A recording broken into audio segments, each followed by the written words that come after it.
it up. 12 volts, 2 amps, which is half power.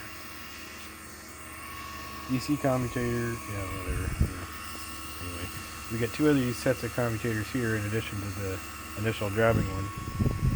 And this one out here outputs about 600 volts at full or at 12 volts and about 1200 at 24 volts. Very, very low current though. Everything bogs it down very, very quickly. Secondary, or the third one here is seems to be about the same. It's the input voltage that comes out, so I see about 12 to 24 volts come out of it, but it's a much higher current, so much higher that it can spin that other one in parallel, daisy chain together.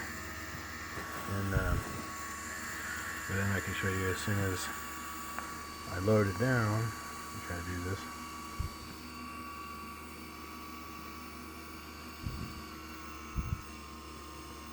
You hear it bogging it down.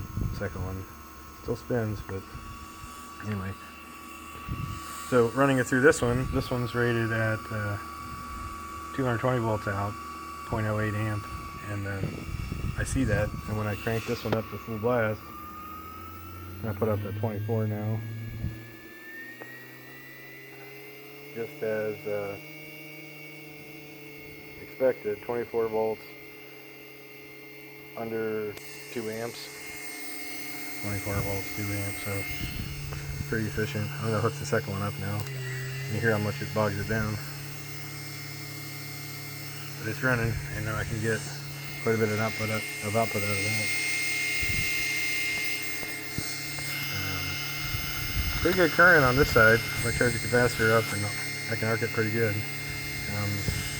High voltage charging a higher voltage capacitor. I have to test on some smaller ones. The big one there didn't perform so well, but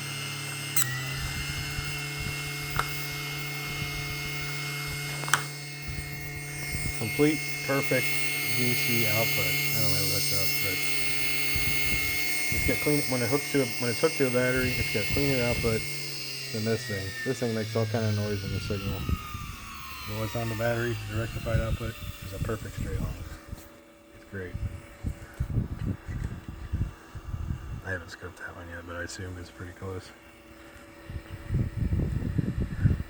Hopefully, I'm going to try to find out if I can disconnect this second commutator. I think this is another set of armature wraps that go to this one, which explains why it's equal coming in. So hopefully they're isolated, or they're at least wrapped together. So it may not work for high voltage switching. And then this one, I don't know. I'm thinking that there might be some way to configure this. If I remove the brushes, like on this one, does that change what happens here, or vice versa? So I'll have to try to figure that out. This one, there's no option of unhooking it. Both of those, this is cool. Both of the wraps for the armatures, or at least the same wrap that's shared, is inside of this drum. So it's all completely sealed in there.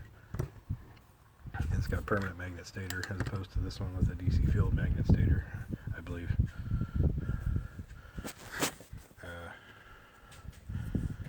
So yeah, anyway, if I can disconnect this, perhaps I can then, over here somewhere, rectify up some DC and use this as a switch, which should be RPM times contacts, to pulse those NST guys over there in a DC impulse kind of static approach.